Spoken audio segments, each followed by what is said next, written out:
Ever stood at the foot of like a giant wind turbine? You ever just look up at those massive blades slicing through the air and like think about that, a single one of those spinning could generate about, what is it, like 100 pounds worth of electricity every 10 minutes. Yeah, it's incredible. Now imagine that on a massive scale, right?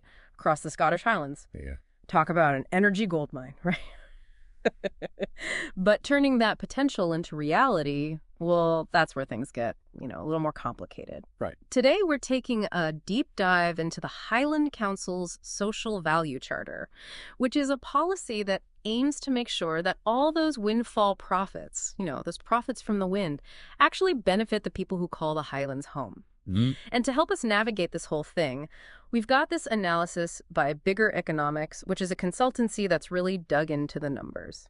Yeah, they've done some really interesting work. So what could possibly go wrong with a plan to kind of like, I don't know, boost green energy and local communities? It's not always about intentions. It's about outcomes.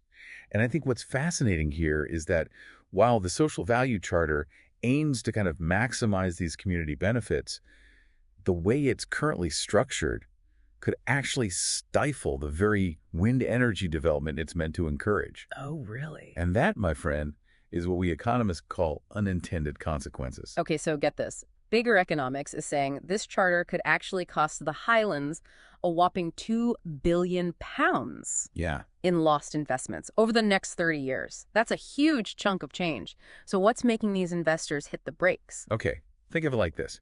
Imagine you're holding £100 million, ready to invest in a greener future. You've got two options, a wind farm project in the Highlands or a similar project in, say, Germany.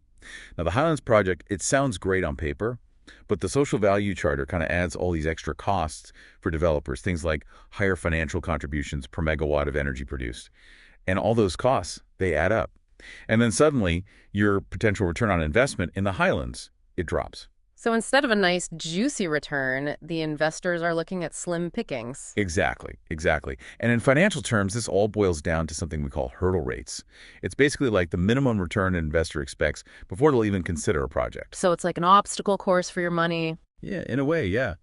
And with the charter's added costs, the hurdle rate for these wind projects in the Highlands, it gets a whole lot higher. And suddenly, that project in Germany, where the regulations might be a little bit more favorable, it's looking more attractive. So investors are basically saying, thanks, but no thanks. I'll take my money elsewhere. Yeah, pretty much. And we're talking about a potential loss of £2 billion to the Highland economy because of this. Yeah, it's a classic case of good intentions potentially leading to, well, undesirable outcomes. But it gets even more interesting, right? Because it's not just the big developers who might feel the pinch, is it? Bigger Economics is saying that this charter, the one that's actually designed to help local communities, could end up kind of backfiring on them. Yeah, precisely.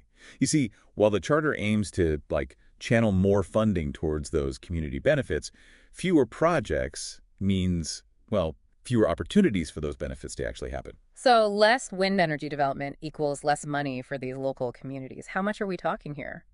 Well, Bigger estimates that if a big chunk of these wind projects, if they become, financially unviable, which could happen because of the charter, then communities could miss out on almost £200 million in funding over the next few decades. That's a lot of money. Yeah, and that's a pretty stark contrast to what the charter actually wants to do, which is boost local benefits. Yeah, I mean, that's 200 million quid that could be making a real difference in these communities, right?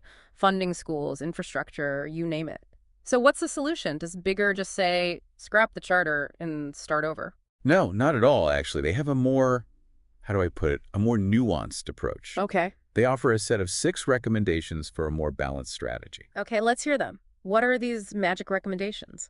Well, one of the key things they talk about is how important speed and certainty are in the development process. Delays and red tape, all that stuff, that can be just as much of a deterrent for investors as, any financial hurdle. So streamline things, make it easier for these projects to actually get off the ground. Makes sense. What else? They also really emphasize maximizing local content in the supply chain, which basically means making sure that the jobs and the contracts related to these wind energy projects, they stay in the Highlands. Keep those economic benefits local. I like it. Exactly. And they also advocate for, these tailored skills development programs, right? So that locals actually have the skills they need to get jobs in the renewable energy sector. Prepare people for the jobs of the future. Right. Precisely. And, of course, they talk about developers needing to, you know, fairly contribute to enabling infrastructure, things like grid upgrades, that kind of stuff, which is crucial for supporting the growth of the entire industry. It's about creating a sustainable ecosystem. Exactly. And importantly, they don't forget about the community benefits. They still really advocate for them, but they want to make sure that those benefits are meaningful but also affordable for developers. So it's about finding that sweet spot, right, where everybody wins. But let's kind of zoom out for a second because this whole debate about the social value charter, it really highlights a bigger issue, doesn't it? This whole like role of profit in the transition over to renewable energy. Yeah, absolutely. It's a topic that often gets, you know, overshadowed, I guess. But it's crucial to remember that attracting investment in green energy, this is a global competition. Right. It's not enough to just be pro-renewable energy, right? We Uh, got to make sure these projects are financially attractive or those investors are just going to, I don't know, take their money elsewhere, right? Exactly, exactly. Remember that 100 million pounds we were talking about, the one that's looking for a green investment? Yeah. If a company, a good company, a company that really wants to do good, if they can achieve a higher return by investing in a wind farm